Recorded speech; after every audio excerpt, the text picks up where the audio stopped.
안녕하세요. 백두산 금융연구소의 백두산입니다. 4월 21일 화요일 밤 10시 51분입니다. 한국장 마감하고 미국장 시작 좀 살펴보고 마치도록 하겠습니다. 일단은 뭐 오늘 김정은 이슈도 있고 뭐 어쩌고저쩌고 했는데 사실 주식시장의 지금 핵심은 유가입니다. 네, 유가하고 여기 지금 폭락하고 있는 구리도 좀 폭락하고 있네요. 이런 것들을 좀 잘 보셔야 되겠습니다. 어제 유가가 많이 폭락했는데 결과적으로 이 유가의 폭락이 이제 어떻게 지금 연결이 됐냐면, 유가가 폭락하니까 에너지 기업들은 당연히 뭐 걔네들은 당연히 망할 수 있으니까 당연히 걔네들 위험한 거고, 거기에 추가해서 오늘 뭐 아르헨티나 뭐 부도 위기 이런 얘기들 나오고 있거든요. 그러니까 대부분 많은 신흥국들, 선진국을 제외한 신흥국들 중에서 국제유가의 재정의 많은 부분을 의존하는 그런 국가들이 많단 말입니다. 그죠? 베네수엘라니, 뭐 아르헨티나 이런 부실한 국가들. 근데 어제 유가가 폭락함으로 인해서 다시 한번 그런 신흥국 국가들의 이 신용도, 부도 위험 이런 게 재부각되면서 시장이 흔들린 게 바로 오늘의 모습이죠. 그래서 오늘 한국이 환율이 뭐 9원 가까이 지금 상승을 한 거고, 그래서 오늘 코스피가 좀 빠지긴 했었습니다. 코스피는 장중에 김정은 이슈로 인해서 폭락을 했다가 아래 꼬리를 좀 달긴 달았는데, 아무튼 한국도 신흥국이기 때문에 이 유가 폭락에 대한 어떤 그런 영향을 받아서 결과적으로 하락을 한 거죠. 당연히 한국은 일단은 뭐 개인만 샀죠. 오늘도 개인만 사고, 좀 꺾이기 일보 직전입니다. 꺾이기 일보 직전인데, 거의 다 꺾이긴 꺾였는데요. 이미 제가 봤을 때 지금 요거를 좀 주목을 하셔야 될 것 같아요. 지금 좀 구체적인 상황을 좀 말씀드리자면, 콜옵션 보면서 말씀드릴게요. 콜옵션이 지금까지 요렇게 쭉 빠졌죠. 쭉 빠지다가 지금 이런 식으로 반등을 해서 올라오고 있는 상황입니다. 그래서 콜옵션의 중요한 자리는 이 저점과 저점을 연결한 여기 있는 이 추세선이 굉장히 중요합니다. 추세선을 지키고 있으면 그래도 콜옵션은 계속 올라갈 가능성이 있는데, 만약 얘가 추세선을 붕괴시키고 요 선 아래로 툭 하고 떨어지는 순간은 이때부터 본격적으로 시장의 변동성이 나오면서 시장이 급락할 수 있으니까, 이런 그림이 나오는지 안 나오는지를 잘 살펴보셔야 될 것 같습니다. 근데 일단 아직까지는 오늘은 아직까지 이 선 위에서 놀고 있어요. 아직까지 요 위에서 놀고 있기 때문에 지금 한국장은 풋옵션이 살아나려고 하네, 이 수급의 변화가 이제 나타나는구나, 요 정도 단계지 뭐 내일 당장 자빠지고 뭐 그런 단계는 아닙니다. 일단 아직까지는 본격적인 어떤 뭐 와장창이 나타나려면 이 선을 박살내야 됩니다. 그런 측면에서 봤을 때 이거 콜옵션 내가나 등가 콜옵션 기준으로 보시면 될 것 같은데, 일단은 보시면 아직까지 이 선 위에서 놀고 있죠. 그래서 아직까지 쏟아지기는 조금 이르다라는 거. 어쨌든 근데 굉장히 좀 주의해야 됩니다. 풋옵션이 좀 살아나고 있고, 콜이 어쨌든 뭐 죽고 있고 이러기 때문에.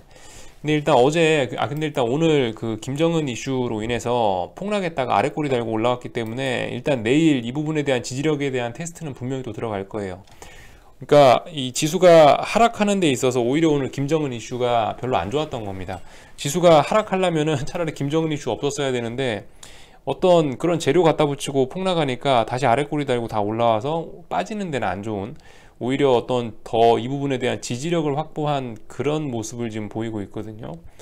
근데 어쨌든 지금 중요한 거는 오늘 저녁에도 이 폭락하고 있는 유가가 중요합니다.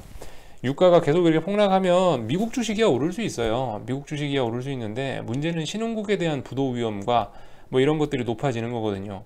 한국은 신흥국이죠. 그래서 지금 벌써 보시면은 뭐 한국 환율이 이렇게 올라왔다라는 거, 이런 점들을 좀 주목하셔야 될 것 같습니다. 그래서 오늘 저녁도 뭐 잘 봐야겠죠. 미국이 어떻게 반등을 할 수 있을지, 미국이 또 자빠질지, 이런 것들이 또 내일 또 영향을 미치게 될 겁니다. 어쨌든 아직까지 콜옵션이 이 선 위에 있기 때문에, 이 어떤 추세선을 붕괴시키지 않았기 때문에 당분간 뭐 쏟아지지는 않을 겁니다. 근데 일단은 굉장히 조심해야 되는 그런 상황이 와 있습니다. 쏟아지기 직전인 거죠. 뭐 그렇게 보시면 될 것 같고요.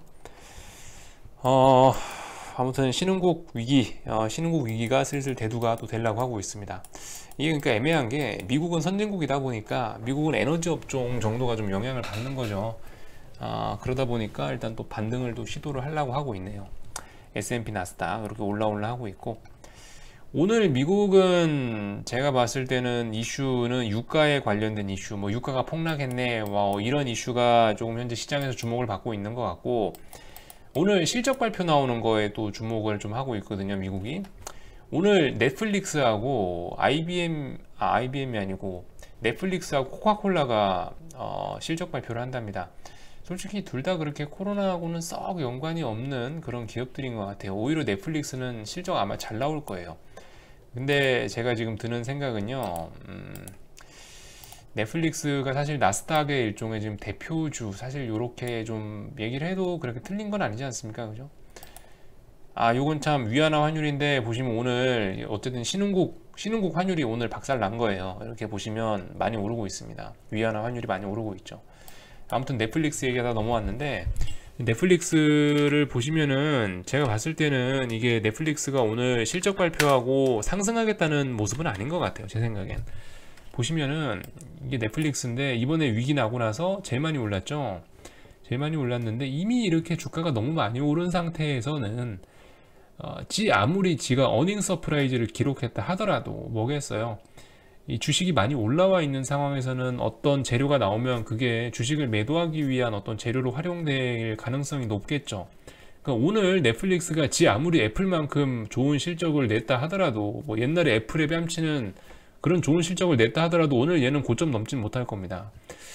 그래서 넷플릭스 같은 친구가 이렇게 실적 발표 오늘 하면서 꺾이는 모습을 보인다고 하면은 오늘 일단 미국장도 별로 그렇게 상승 탄력은 좋지는 않을 것 같아요. 반등이 나오더라도 비리비리한 모습이 나오지 않을까 싶습니다.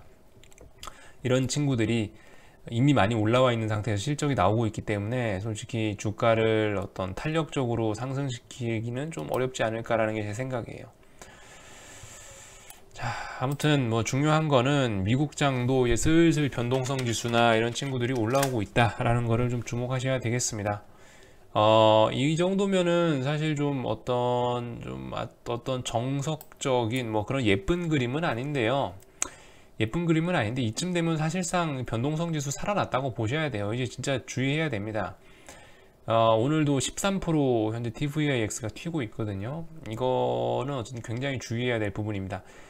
이 밑에 저점에 대한 지지력 테스트가 좀 비리비리했어요. 사실 이렇게 반등하는 경우가 많이 있지는 않는데 이미 TVIX가 지금 정배열 상태에 가깝고 이미 이평선이나 이런 게 준비가 돼 있기 때문에 이렇게 갭 하면서 이렇게 움직이는지 모르겠어요.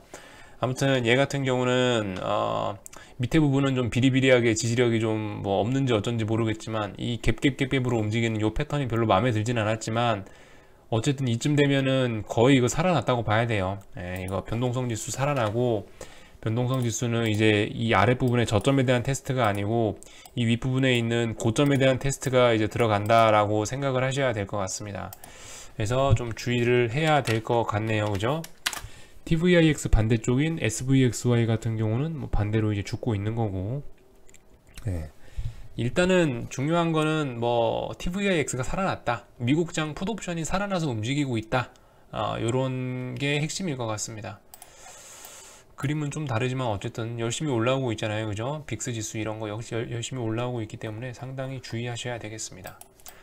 유가하고 구리 같은 거 있잖아요. 지금 이게 아래 꼬리가 어쨌든 길게 달리고 있는데 뭐 코스피 이런 거야 제가 오래 봐서 이 정도면 투매라고 봐도 됩니다 이런 말씀 드리겠지만, 솔직히 유가나 뭐 이런 원자재는 저도 뭐 그렇게 오래 안 봤기 때문에 이런 거 보고 아래 꼬리 달렸다고 여기서 투매입니다 이렇게 얘기할 수는 없을 것 같고, 어쨌든 지금 제일 중요한 거는 워낙 비정상적인 시장이기 때문에 아래 꼬리가 얼마나 달리든 간에 그냥 무시하고 내일 또 빠뜨릴 수도 있어요. 그래서 제일 중요한 건 어제 말씀드렸다시피 아침에 일어났는데 양봉이 완성이 되고 상승 전환하면은 그때 들어가셔도 늦지가 않으니까, 지금 이런 자리에서 이제 어설프게 저점 잡으려고 하면 진짜 큰일 날 것 같습니다.